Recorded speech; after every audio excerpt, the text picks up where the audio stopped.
کیا چاہتے ہیں؟ کبھی ایسے دعا کیا کہ پروردگار سچ بولنا بڑا مشکل ہے، اے مولا سچ بولنا بڑا مشکل ہے، تھوڑا مدد کر دے. تعاون کرنا، امام باڑے میں پیسہ دینا، مسجد میں پیسہ دینا مشکل ہے، مدد کر دیں. ایک بات بتائیے مجھے، اگر کوئی مشکل کیا مولوی صاحب ایک ساتھ ملے مجھ سے کہنا مولوی صاحب آپ نے ٹھیک ہے آپ نے پڑھا، نماز ہے، روزہ ہے، حج ہے، زکوٰۃ ہے، سچ بولنا ہے، دوسروں کا ساتھ دینا ہے، مشکل ہے تھوڑا سا. ہم نے کہا کہ وہ قوم مشکل کا لفظ استعمال کرے کہ جس کے پاس کوئی مشکل کشا نہ ہو. مشکل کا لفظ اس کے منہ سے اچھا لگتا ہے جس کے پاس مشکل کشا نہ ہو. اما جس قوم کے پاس 14 مشکل کشا ہے اس کے منہ سے مشکل کے لفظ اچھا نہیں لگتا. تو ہر چیز خدا کے اوپر، ہر چیز اہل بیت کے اوپر. ایک مثال مجھے یاد آ رہی بڑی خوبصورت سی، تو میں چاہتا ہوں بس اسی کے بعد طرف دے دوں گا مسائل کے طرف، کیونکہ اس کے بعد حالی میں بھی مجھے پڑھنا ہے، لہٰذا مجھے بہت تاخیر نہ ہو جائے، اس لیے بات کو سمیٹ دیتا ہوں. کہ ایک شخص تھا بلڈنگ پہ، ایک انجینئر کام کر رہا تھا. نیچے ایک مزدور تھا جس کا نام تھا جمن تھا، نیچے کام کر رہا تھا، مزدوری کر رہے تھے. تو ظاہر سی بات ہے بیوقوف نہیں تھا، اسی لیے انجینئر تھا. انجینئر تھا، اور وہ اوپر کھڑے ہو کر کے نیچے جو جمن صاحب تھے، کافی اونچی بلڈنگ تھی اور ظاہر سی بات ہے انجینئر بنا رہا تھا. تو اس نے آواز دیا کہ سرکار جمن صاحب نہیں سن رہے، پھر جمن صاحب نہیں سن رہے، پھر جمن صاحب نہیں سن رہے. اب 4-5 بار ہو گیا، جمن صاحب سنی نہیں رہے. ظاہر سی بات ہے انجینئر تھا، بیوقوف تو تھا. تو اس نے ایک کام کیا، دھیرے سے ایک نوٹ نکالی، نوٹ نکال کر کے جمن صاحب کے اوپر گرا. توجہ ہے نا آپ کی؟ جمن صاحب کے اوپر گرا دیا. اب جمن صاحب نہ آؤ نہ تاؤ، دھیرے سے نوٹ اٹھائے اندر.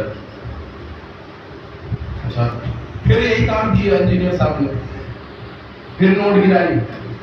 جمن صاحب نہ آؤ نہ اور اس کا نوٹ اٹھائی گرے دھیرے دھیرے اندر.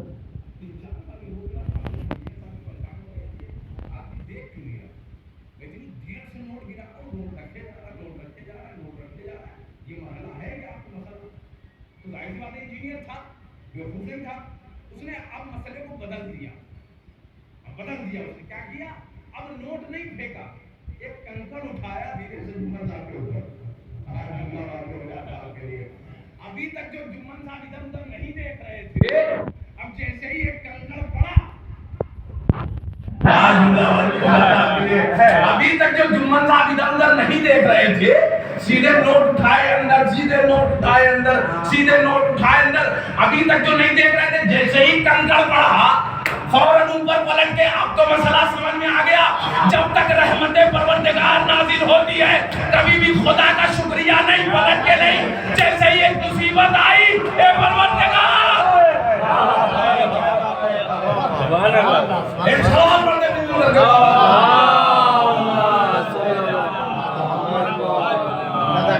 کتنی سنا ہم نے خدا کی، کتنی سنا پروردگار کی، کتنی سنا ہم نے نہیں سنا. اور آپ بلیم کرتے ہیں پروردگار سن لے، پروردگار سن لے، تو خدا جو چاہتا ہے وہ ہوتا ہے. لہذا جس نے بھی خدا کے مطابق زندگی گزاری، اور بہت سے لوگ تھے، ہماری زندگی ہم جو بھی کام کرتے ہیں اس میں شامل ہوتی ہے، ہمارا مقصد شامل ہوتا ہے. ہم مجلس میں بھی آتے ہیں، اس میں بھی کہیں نہ کہیں مقصد شامل ہوتا ہے. خدا کی قسم کوئی ایک مجلس ایسی کر لیں گے جو امام حسین کے لیے ہو، ایک مجلس. یاد رکھیں ہمارے میں اور ان کے میں زمین آسمان کا فرق ہے. اور میں بات کو ختم کر رہا ہوں کہ امام حسین علیہ السلام میں، اہل بیت علیہ السلام میں ہم میں بڑا فرق ہے. ہم جب مصلی پہ آتے ہیں تو ہمارا کیا رہتا ہے؟ پروردگار روزی دے دے، پروردگار برکت دے دے، پروردگار اولاد دے دے، پروردگار گھر دے دے، پروردگار گاڑی دے دے، پروردگار گھوڑا دے دے. یہ ساری چیزیں، کپڑا دے دے، لتا دے دے، یہ ساری چیزیں ہمارے ذہن میں ہوتی ہیں. یعنی اپنے مفاد کے لیے یہ ساری چیزیں خود غرضی ہیں، مطلب ہے ساری چیزیں ملتی ہیں، لیکن کوئی ایک ایسا سجدہ جو خدا کے لیے ہو جائے، کوئی ایک ایسا سجدہ جو خدا کے لیے ہو جائے تو ہوتا کیا؟ اس میں سارا مفاد ہمارا چھپا ہوا ہے. لیکن ہم میں اور اہل بیت میں زمین آسمان کا فرق ہے. وہ جب مصلی پہ آتے تو آواز دے کر پروردگار جنت کی لالچ میں نہیں، پروردگار جنت کی لالچ میں نہیں. اچھا ایک مثال مجھے یاد آ گئی بڑی جلدی. ایک بادشاہ تھا، اس نے اعلان کر دیا کہ وزیروں سے کہا، وزراء سے کہا اعلان کر دو پورے شہر میں کہ آج فری میں پھل بٹیں گے.